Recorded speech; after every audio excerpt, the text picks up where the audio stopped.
नमस्कार। हमारे चैनल में आपका हार्दिक स्वागत है। आइए ध्यान से सुनें, समझें और लाभ लें। स्वरोदय विज्ञान, इस विद्या का पूर्ण लाभ लेने के लिए वीडियो को शुरू से अंत तक जरूर देखें। स्वरोदय विद्या क्या है?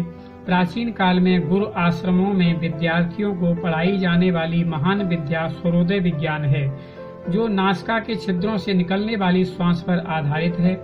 यह विद्या मानव के जीवन को सफल बनाने में मौलिक एवं महत्वपूर्ण है।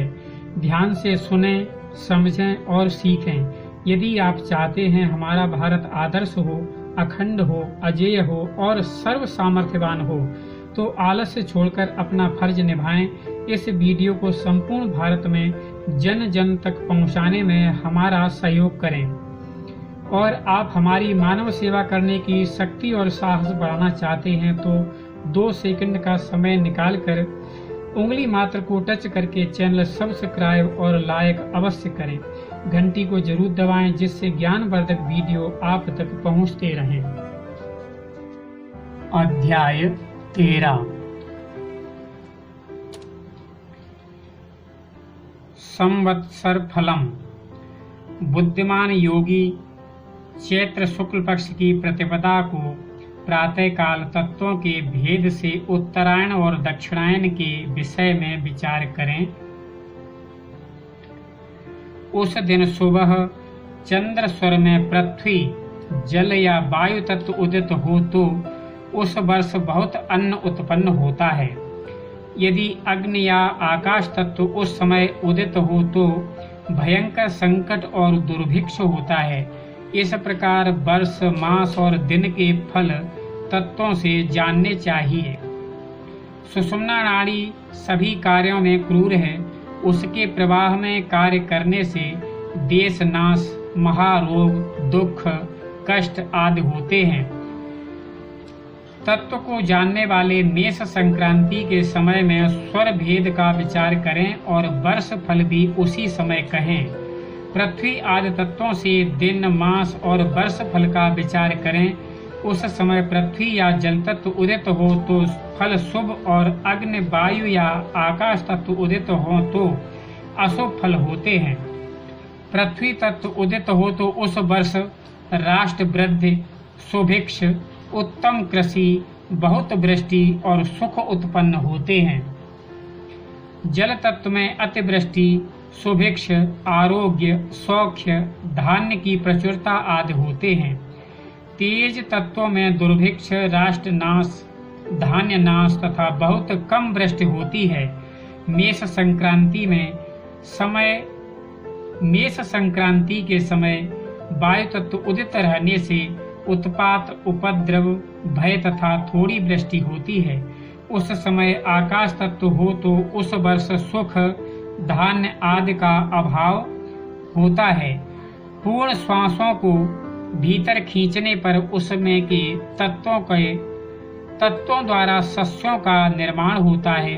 उस समय सूर्य या चंद्र स्वर उल्टा चलता हो तो सस्य, धान्य का संग्रह सिद्धदायक होता है। विषम सूर्य स्वर में तेज तत्व उदित हो किंतु आकाश तत्व भी उदित मालूम हो तो अन्न संग्रह करना उत्तम होता है, क्योंकि 2 महीने में महंगी बढ़ जाती है। रात को नाड़ी संक्रमण के बाद सूर्य स्वर और प्रातःकाल चंद्र स्वर यदि प्रभावित हो और उनमें अग्नि, वायु या आकाश तत्व उदित हो तो अनेक अनर्थ होते हैं और पृथ्वी पर ही रौरव नरक का सा दृश्य दिखाई देता है। अब रोग प्रकरण कहते हैं। प्रश्न करते समय यदि पृथ्वी तत्व उदित हो तो पूर्व जन्म के पाप के द्वारा भया हुआ रोग, जल तत्व हो तो जल मात्र का रोग, अग्नि तत्व हो तो ग्राम या पहाड़ों में वास करने वाली शाकनी या पितरों का दोष समझना चाहिए। अब रोग प्रकरण कहते हैं। परीक्षक पहले शून्य स्वर की ओर बैठे और बाद में पूर्ण स्वर की ओर बैठकर यदि रोगी के बारे में प्रश्न करे तो मूर्छित रोगी अवश्य जीवित हो जाता है। पूर्ण स्वर की ओर बैठकर यदि कोई रोगी के बारे में प्रश्न करता है या वह स्वयं रोगी है तो वह अनेक रोगों से ग्रसित होने पर भी मर नहीं सकता। सूर्य स्वर चलते समय प्रश्न करने वाला यदि कोई भयानक बात कहे तो रोगी जीवित होता है। चंद्र स्वर में फल समान होता है। जीव के आकार को धारण कर जीव के स्वरूप को देखकर और जीव में स्थित प्रश्नकर्ता को जीवन प्राप्त होता है। सूर्य या चंद्र स्वर के अंदर प्रविष्ट होते समय जीवों की ओर बैठकर प्रश्नकर्ता के प्रश्न करने से रोगी अवश्य अच्छा होता है।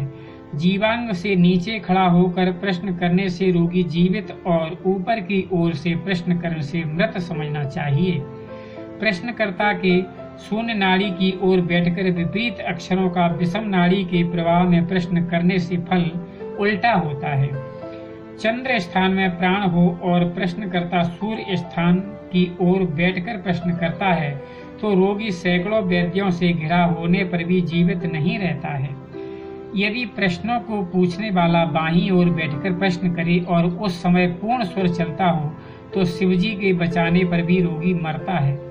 एक तत्व की विपरीत दशा में रोगों का आक्रमण, दो की विपरीत दशा में बंधु सुहृत आदि का वियोग और एक मास तक स्वर विपरीत दशा में होने से मृत्यु होती है। आप अपनी पसंद एवं सुझाव कमेंट बॉक्स में अवश्य लिखें। यदि आपको हमारा वीडियो पसंद आया हो तो लाइक व शेयर जरूर करें। अगर आपने हमारे चैनल को अभी तक सब्सक्राइब नहीं किया है तो थोड़ा सा कष्ट करके लाल बटन पर उंगली रख दें। आपका उंगली मात्र रखना हमें बहुत बड़ी खुशी दे सकता है। प्रसन्न रहने का यही एक मंत्र है, स्वयं प्रसन्न रहें, सबको प्रसन्नता दें। धन्यवाद।